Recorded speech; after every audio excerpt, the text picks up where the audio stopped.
حضرت خواجہ محبوب الہی نظام الدین اولیاء رحمۃ اللہ تعالی علیہ آپ نہ سخت بیمار ہو گئے۔ جب آپ بیمار ہوئے تو آپ کے مریدین نے کہا کہ حضور یہاں پر ایک پنڈت ہے، پنڈت یعنی کہ جو جھاڑ پھونک کرتا ہے، وہ اپنا جو کچھ بھی پڑھتا ہے پڑھ کے وہ جھاڑ پھونک کرتا ہے تو اس سے بندے کو آرام آ جاتا ہے۔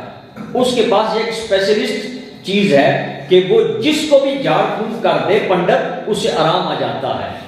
آپ رحمت اللہ تعالی نے فرمایا کہ میں اپنی بیماری کے لیے کسی کافر کے پاس نہیں جاؤں گا، پنڈت کیونکہ کافر تھا تو فرمایا میں اپنے علاج کے لیے کسی کافر کا سہارا نہیں لے سکتا، لہٰذا میں ایسے ہی ٹھیک ہوں۔ آپ نے انکار کر دیا۔ بیماری کی اتنی شدت کہ آپ پہ بے ہوشی طاری ہو گئی۔ جب آپ بے ہوش ہوئے تو مریدین اٹھا کے اسے پنڈت کے پاس لے گئے، جس سے آپ نے منع کیا تو اسی پنڈت کے پاس۔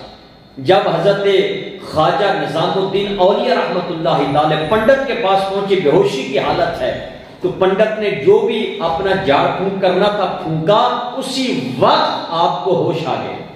آپ اٹھ کے بیٹھ گئے اور آپ نے جب دیکھا کہ آپ پنڈت کے پاس ہیں، آپ نے فرمایا مجھے کیوں لائے ہو؟ کہا جی حضور آپ پہ بے ہوشی طاری تھی، آپ کی بیماری شدت اختیار کر گئی، اس کے سوا کوئی چارہ نہیں تھا، تو لہٰذا ہم نے یہ چاہا کہ چلے آپ کو کچھ شفا حاصل ہو جائے، بیماری سے نجات مل جائے، اس لیے ہم اس پنڈت کے پاس لے آئے۔ تو لہٰذا ہم آپ کو صرف بیماری دور کرنے کے لیے پنڈت کے پاس لے کر آئے ہیں۔ آپ رحمت اللہ تعالی علیہ نے اب جملے سنیے گا اس پنڈت سے کیا کہا۔ آپ فرمانے کیسے نفسانی خواہشات کو مارتے ہیں، کیسے آپ اپنی نفسانی خواہشات سے چھٹکارا حاصل کرتے ہیں۔ آپ نے پنڈت سے کہا کہ پنڈت مجھے یہ تو بتا، یہ تجھے کمال کیسے ملا ہے؟ اب یہ توجہ، تب یہ کمال کیسے ملا کہ ایک پھونک مارتا ہے اگلا بندہ ٹھیک ہو جاتا ہے، یہ کمال تجھے کیسے ملا؟ وہ پنڈت کہنے لگا کہ حضرت میرے استاد نے ایک بات مجھے سکھائی تھی، اسی پہ میرا عمل ہے، یہ کمال اسی بات کا ہے۔ اب پنڈت سے پوچھا وہ بات کیا ہے؟ وہ کہنے لگا میرے استاد نے یہ کہا تھا کہ جو نفس تیری خواہش کرے اس کے مخالف کرنا ہے۔ یہ پنڈت کی بات ہے کہ نفس تیرا جو چاہے تو نے اس کے مخالف کرتے جانا ہے تو عروج پاتا جائے گا۔ کہا جی میں نے وہی کیا ہے کہ میرے نفس نے چاہا روٹی کھا تو میں چاول کھاتا ہوں، میرے نفس نے چاہا پانی پی تو میں پیاسا رہتا ہوں، میرے نفس نے چاہا کہ آرام کر تو میں جاگتا رہتا ہوں، میرا نفس کہتا ہے جاگ تو میں آرام کرتا ہوں، یعنی کہ جو میرا نفس کہتا ہے میں اس کے الٹ کرتا ہوں۔ توجہ ہے سب کی؟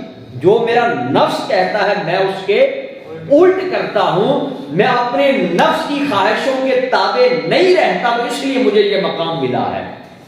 اگر پنڈت اپنے نفس کی خواہشات کو چھوڑ دے تو یہ مقام پا جاتا ہے، تو جب حضور کا عاشق اگر نفسانی خواہشات کو چھوڑ دے تو بتائیں وہ کتنا مقام پائے گا۔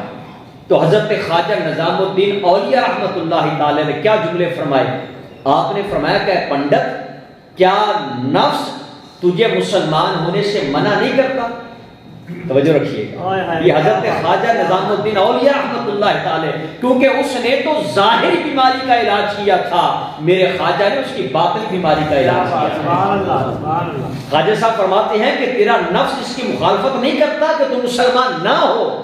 کہا جی میرا نفس ہی مجھے کہتا ہے کہ مسلمان نہ ہو، تو فرمایا استاد کے جملے پہ عمل کر، پھر مخالفت کیوں نہیں کرتا؟ مخالفت کرنا اپنے نفس کی۔ مسلمان تیرا نفس کہتا ہے نہ مسلمان ہو، اور تیرے استاد نے کہا تھا کہ نفس کی مخالفت کرنی ہے، تیرا نفس مسلمان نہیں ہونے دیتا، مخالفت کر تو آپ مسلمان ہو گیا۔ اسی وقت اس نے کلمہ پڑھ کے وہ دائرہ اسلام میں آ جاتا۔